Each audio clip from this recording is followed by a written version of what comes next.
Do you guys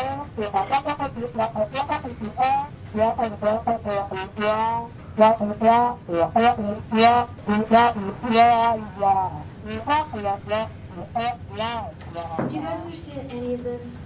I have no idea what's going on. What's the fluid mosaic model? I need to know what the phospholipid bilayer is because it literally makes no sense to me. I wish there was an easier way of learning all this. Well, Ms. Frizzle, I can help you with that. Yup, that's right. You can come on my magic school bus and I'll teach you all you need to know. Yay!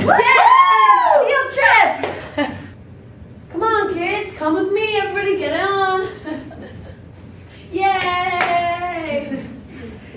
Everybody buckle up. Okay. I'm on the magic school bus. Spank a plankton too. On our magic school bus. Drop the river of lava. On magic school bus. We're here, kids. Where are we? We're in the phospholipid bilayer. What's that? Phospholipid bilayer is the universal component of all cell membranes. It is composed of 2 layers of fat cells organized in 2 sheets. Want to come check it out? Yeah. Let's go. All right, kids. Well, this is the fluid mosaic model of the phospholipid bilayer. Here we have an integral membrane protein, and here we have hydrophilic heads and hydrophobic tails. What are those?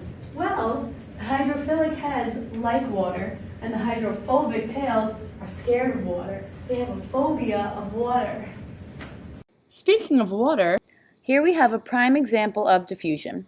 Diffusion is the movement of molecules from an area of high concentration to an area of low concentration.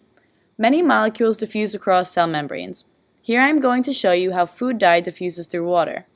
The red food dye is being dropped into very hot water, while the blue food dye is being dropped into cold water. As you can see here, temperature affects the rate of diffusion. The red dye diffuses much more easily because in high temperatures, the rate of diffusion is higher, and in cold temperatures, the rate of diffusion is lower. This is because diffusing molecules move faster when they are hotter, and also because water gets less sticky or viscous as it heats up. Here we have 3 different solutions. One is a sugar-water solution, one is a salt-water solution, and one is simply a distilled water. The red gummy bear is placed into the sugar-water solution. The green gummy bear is placed into a saltwater solution, and the clear gummy bear is placed into the regular distilled water. Over a 24-hour period, we are going to evaluate how the process of osmosis affects the gummy bears based on their size, texture, and swell over 24 hours. Will they shrink, grow, remain the same? It depends on the solution they were placed in. Okay, kids, come back tomorrow so I can teach you more. Yay! Yay! Bye! Hey, let's go. Welcome back, guys. Here we have another example of a phospholipid bilayer. Do you have any questions about it? Why is it called a fluid mosaic model?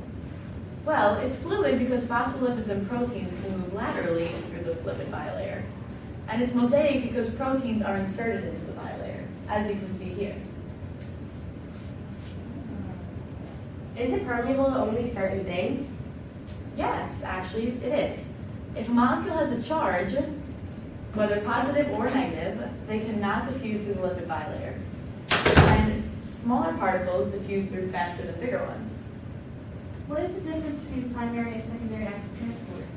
In primary active transport, the energy is derived directly from the breakdown of ATP. And in secondary active transport, the energy is derived from energy that has previously been stored. As you can see, kids, all of the gummies grew a little because they sat in H2O solutions. But the sugar water gummy swelled and grew the most due to water flowing in, and the saltwater gummy barely grew because of the high salt concentration restricting the inward flow of water. The distilled water gummy grew moderately because water flowed both in and out.